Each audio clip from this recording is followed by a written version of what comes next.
This is a project that I've been wanting to do for the last 4 years. When we bought our home, it had 5 under cabinet lights in our kitchen. This extra light was great for cooking at night, but 2 things bothered me. First, the existing lights were not smart, so I could not include them in home automations or control them by my smart home dashboard. I've been on a mission to make our home smart, so this gap on lights that we use every day really annoyed me. Second, the existing lights did not support brightness or complete color temperature adjustment. If you've been following this channel, you might know just how much I love adaptive lighting. This is where the brightness and color temperature can dynamically adjust based upon the sun's position in the sky, from cool, bright lights to energize you during the day, to warm, amber lights to help you relax in the evening.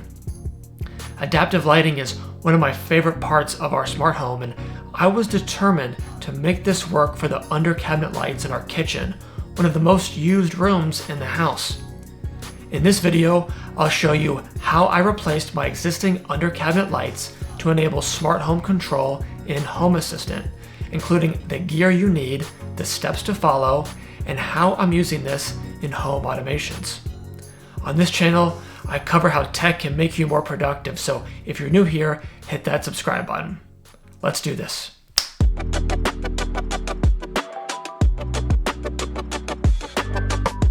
Let me begin by briefly touching on what I considered doing but decided against. My first attempt was to replace the existing switch with a smart one. This would solve the gap of controlling the lights via automation or app. However, using a smart switch created a persistent buzzing sound in my old lights anytime they were on. I tried 2 different types of Lutron Caseta smart light switches, and both resulted in buzzing, perhaps because the old lights just did not support dimming. Even if they did though, I still would have been faced with lack of support for brightness and color temperature adjustment for use in adaptive lighting. So next, I considered replacing all of my under cabinet light fixtures with LED light strips. When I researched DIY smart under cabinet lights, all roads pointed to the SK6812 light strips from BTF Lighting paired with a Quinn LED Dig Uno for running WLED software, plus some kind of power supply. I'll link to everything I'm talking about in the video description. However, given I already had Romex wires for all 5 under cabinet lights in my kitchen, plus how the lights were spaced out, I just could not make sense of how the DIY light strip approach was going to work for me and still have no wires showing. If you have ideas after seeing this video, please let me know so we can learn from each other. Thanks to the broader smart home community, I then stumbled upon a particular set of under cabinet lights very similar to the ones I already owned, except these had Zigbee built in for smart home control, and they supported brightness and color temperature adjustments. Let's dive right into what I used, how I did the installation, and smart home setup. So for the new setup, I'm using Sylvania Lightify under cabinet adjustable LEDs with Zigbee. 3 of the lights are 12 inches long and 2 are 24 inches, just like the lights they're replacing.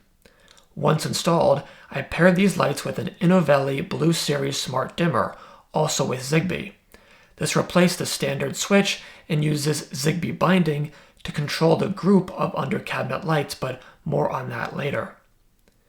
Before I get into the installation, I should make it clear that I am not an electrician. If you are unsure or uncomfortable with electrical work, then you should not do this, and instead hire a licensed electrician to do this part for you. I am simply showing the process that I followed, including the mistakes that I made. So to start, I turned off all power to the lights at the main breaker, and then tested to ensure no power was flowing to them using a non-contact voltage tester. Since all of my existing lights were in a daisy chain fashion, I started at one end, unscrewing the existing light from under the cabinet and then disconnecting the wiring. This was the easy part. The new LEDs came with all the necessary screws, internal wiring, and a paper template for measuring where to install it under the cabinet. Each LED light has 3 locations in the back where you can punch out an opening using a flathead screwdriver to route the Romex wire from the wall into the LED. I ran into my first problem when I opened up the new LEDs and saw how the wiring was laid out inside.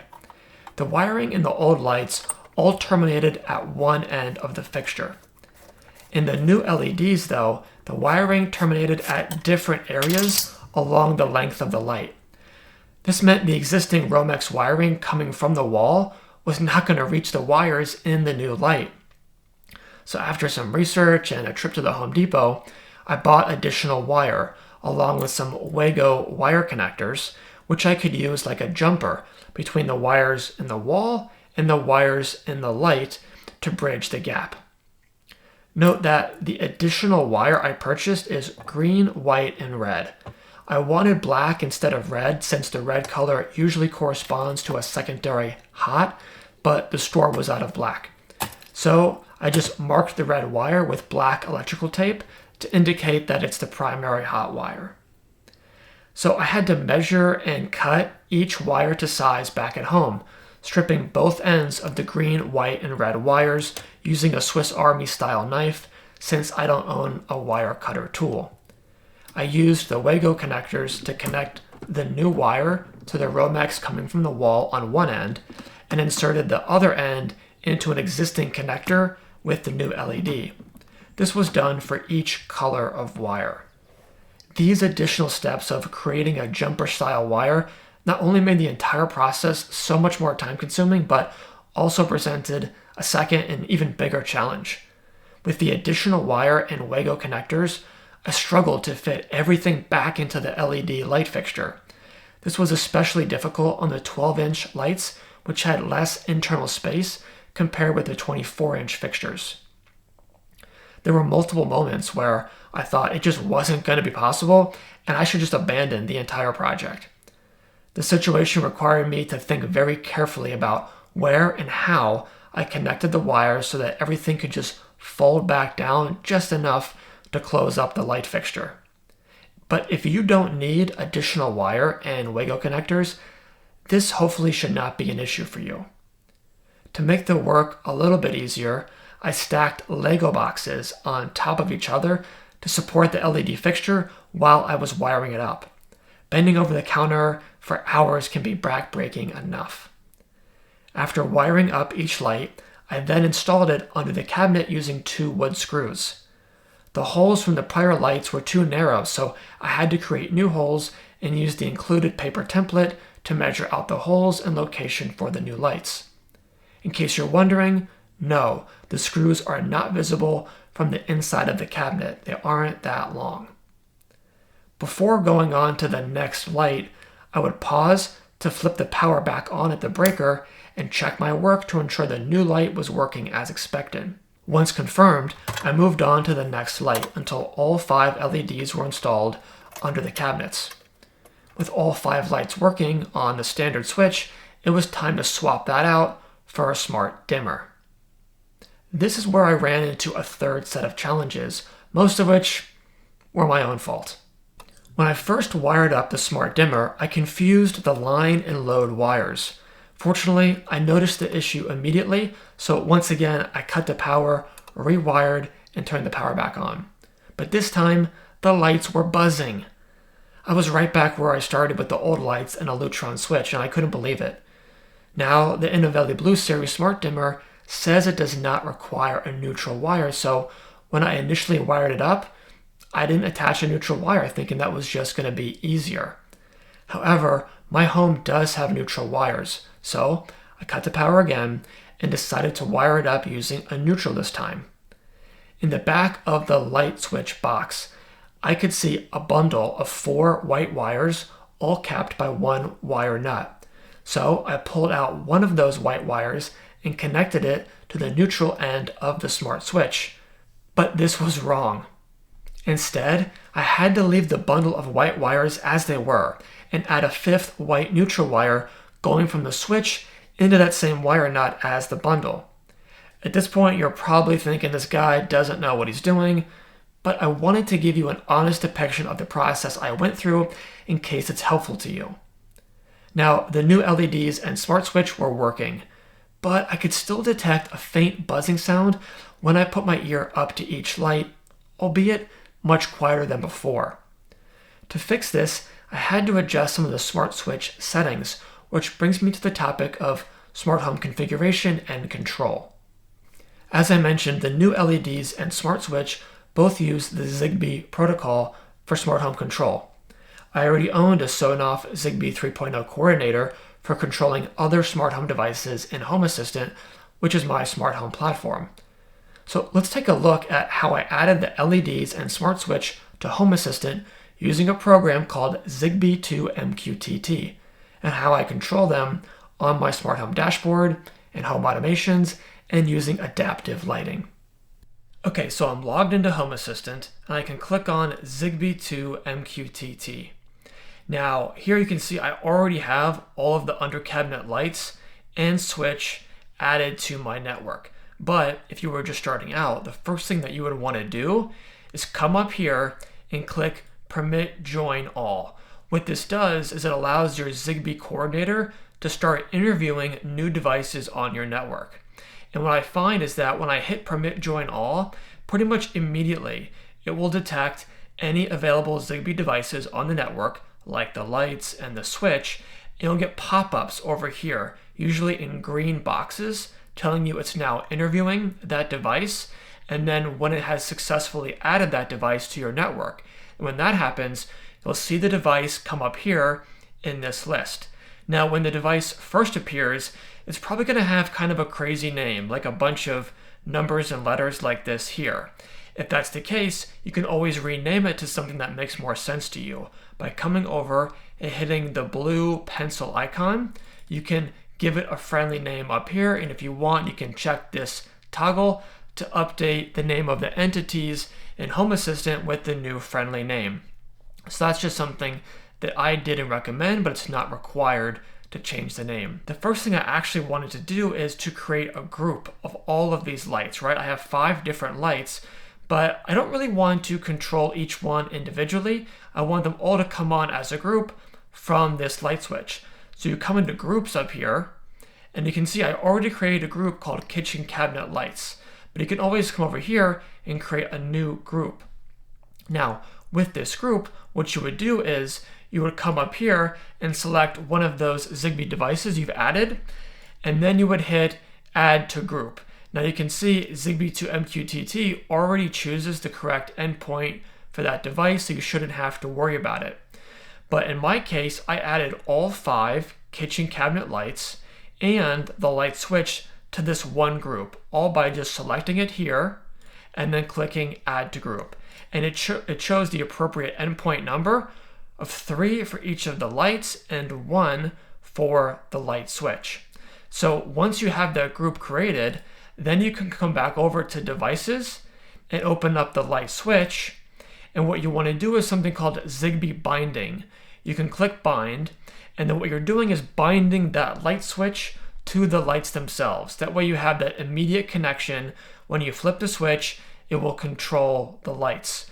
I've added the group kitchen cabinet lights that we just created. Now I can always come down here and you can see how it works. Here's groups, kitchen cabinet lights. So I did that, chose the group, and it already chose endpoint of 2. And then I wanted to tick the level control and on off clusters here. And then you hit bind.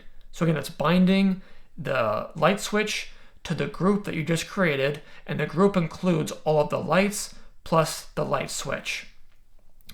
Now, the other thing you want to check is on the light switch. Again, this applies to my situation with the Innovelli Blue Series Smart Dimmer.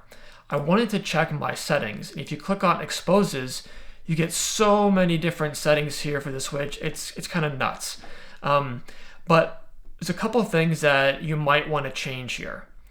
For me, after I installed the light switch, I was still getting a little bit of faint buzzing when I turned on the lights, and I didn't like that. I actually reached out to Innovelli's tech support, and they suggested changing the switch type here to what's called single pole full sine wave. I believe by default it was on single pole. By making that change, it helped to dramatically reduce the buzzing that I was experiencing. In fact, when I turn the lights on, I don't hear any buzzing. The other thing I wanted to change is smart bulb mode. By default, this is disabled, but in my case, I wanted to enable smart bulb mode. As it says here, this is for bulbs or lights that need constant power if you want to be able to control in your smart home commands. So those are the two kind of key changes that I had to make here within the settings for the Innovelli Blue Series smart dimmer switch. But there's so much more that you can change about this light, but I'm not going to cover all of that right now. Note that when you first get this thing set up in Zigbee to MQTT, you may need to just toggle here to just power on and off the state, just to kind of get things in sync with Home Assistant. So that's how you get all of your lights, switches, etc. into Zigbee to MQTT in Home Assistant. On my smart home dashboard, if I go into the kitchen room, you can see I have here a button for the cabinet switch. This is the Innovelli light switch, and a separate button for the cabinet lights themselves. Now why? Well, I can just control the whole thing using one of these, but I have both because if I double click on the switch, I can only control dimming from the switch, which makes sense because the switch supports on off and dimming to the lights, okay? But I want to be able to control color temperature as well. So if I double click on these kitchen cabinet lights, this is the group of lights, here's where I can actually adjust the color temperature in addition to on off of those lights. Now the way that I'm using this in an automation is if I go to settings, then automations, I can search for kitchen, and here I have an automation for my kitchen cabinet lights. And what this says is basically when motion is detected anywhere in kind of our kitchen living room joint area, and it's between 5 p.m. and 11 p.m., and the brightness in the room is pretty low. You can see I've chosen a luminance of 6. This is just through trial and error, but basically if it's in the evening time and it's kind of dark in that room, then what I have it do is call on a service to turn on the kitchen cabinet lights. If you're wondering what these three things are right here, these are these sort of virtual switches or input booleans that I use in my smart home where I can always override an automation if I want to, but this is not, necessary for you. So that's how I'm using them in my automations. Of course, I have one to turn off the lights as well. If I come here, what this does is it says if there is no occupancy detected in that room for 10 minutes, then it will call the service to turn off the lights for not just the kitchen cabinets, but also our living room lamp and our kitchen counter lights. So now I want to show you how I'm using these new cabinet lights in adaptive lighting. So I go to settings, devices and services, and then adaptive lighting. If you want to know how to set up adaptive lighting, I have a whole separate video on that. What's new since that video though, is I've since created different configurations for different parts of my home, including the kitchen. So if I hit configure here, you can see I've selected, I have these kitchen counter lights, and I've also selected that group that I created in Zigbee to MQTT for the kitchen cabinet lights. So what this is doing is it's saying across these sets of lights, it will adapt the lights, their brightness, and their color temperature based on the sun's position in the sky. And the reason I created a separate configuration for just the kitchen, as opposed to just one for the entire home, is that in this area, based upon feedback from the people I live with, they wanted the lights to not necessarily dim. They wanted them to remain at full brightness even later in the evening in case someone's, say, working at the kitchen counter, the lights are not going to dim on them. So obviously important to make this work for the whole family. So that's why I have this kind of separate configuration. And you see I've checked boxes here that allow what's called takeover control, meaning if another source like the light switch is turning on the lights or adjusting those lights, this will respect those changes. Again, I have a whole other video just on adaptive lighting if you're interested in that. But now what this means is that the kitchen cabinet lights will turn on from an automation along with our counter lights, our living room lamp, and they will all dynamically adjust their brightness and their color temperature based on the sun's position in the sky. So I get that nice amber, warm color in the evening, which I just love having. So that's how I replaced my existing under cabinet lights to gain smart home control. Now we can continue to use a wall switch for controlling these lights, but gain the ability to turn them on and off using home automations or a smart home dashboard. Best of all, the under cabinet lights are now included in adaptive lighting, so we get the perfect ambiance in any room all day long without needing to manually adjust anything with a switch or an app. I love when home automations like this just work, so you don't have to think about it. Let me know in the comments how you're using under cabinet lights for smart home control and any tips you might have for others. If you're interested in adaptive lighting and how to use that in your smart home, you'll want to check out the video here. Hit the like button if you found this helpful, and subscribe to the channel for tech reviews and tutorials that help you become more productive. Thanks so much for watching, and I'll catch you in the next one. Oh no, this project shouldn't be too bad, maybe 2 hours tops. Couldn't be worse. I am questioning every decision that I've made.